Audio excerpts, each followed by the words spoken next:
Binuksan ko na nga yung isang taon kong inipon sa alkansya mga guys. Na grabe, sobrang dami na pala nating naipon. Na kaya ngayong araw, samahan nyo na nga muna ako ngayon mamahagi ng mga aginaldo. Ay, thank you, Lord!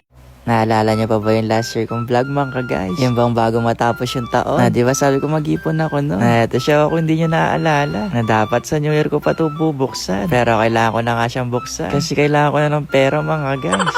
Na nakakawa nga tong piggy bank ko kung babasagin ko. Pero wala na tayo no choice. Kasi ilang araw na nga lang din Pasko na. Kaya sorry na B, kung babasagin na kita.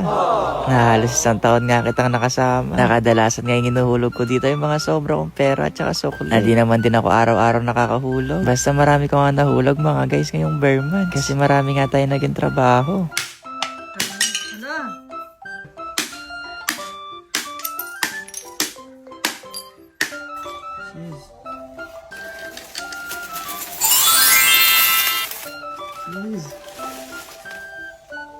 Grabe mga guys, ang dami na pala nating naipon. Na alam nyo ba, hindi ko pa talaga to dapat buksan. Kasi may pinag-iipunan talaga ako dito na dapat kong bilhin. Nakaso mukhang hindi rin kakasya to. Kaya bawi na lang siguro tayo next year.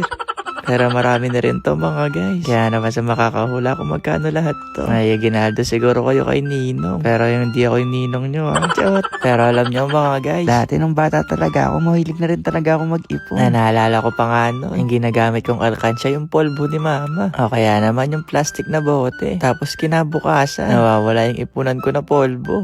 Basta mahilig talaga ako mag-ipon kapag may gusto ko nga akong bilhin. Kaso nga lang talaga ngayon, kailangan ko na talaga ng pera. Kaya binuksan ko na din to mga guys.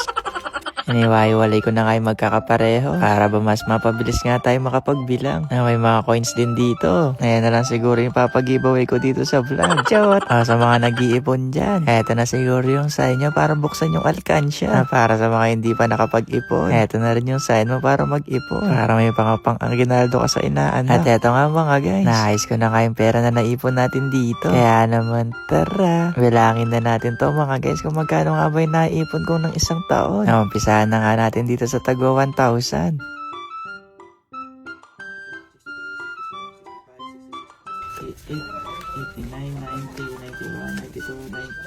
94. Nasa 94,000 nga tong 500 tsaka 1K. At eto nga may natira pa. Nasa palagay nyo magkano kaya tong naipon natin? Namamaya ko na siguro bibilangin tong iba. Kasi una na nga natin bibigyan yung aginaldo yung mga kasama nga natin dito sa bahay. Nainuna ko na nga si mama kasi siya nga yung punong abala nga dito. Nasabi ko nga sa kanya, tawagin niya nga lahat ng mga kasama namin dito sa bahay at pagkalat nga yung magandang balita. At eto nga mga guys, ilang minuto lang din. Ay, segundo lang yata. Nandito na nga ang La Pamilya. Naibigay ko na nga do yung Christmas bonus nila mga guys. Nakakatawa naman pala tong vlog na to mga guys. Kasi may pasayaw pa nga sila dito.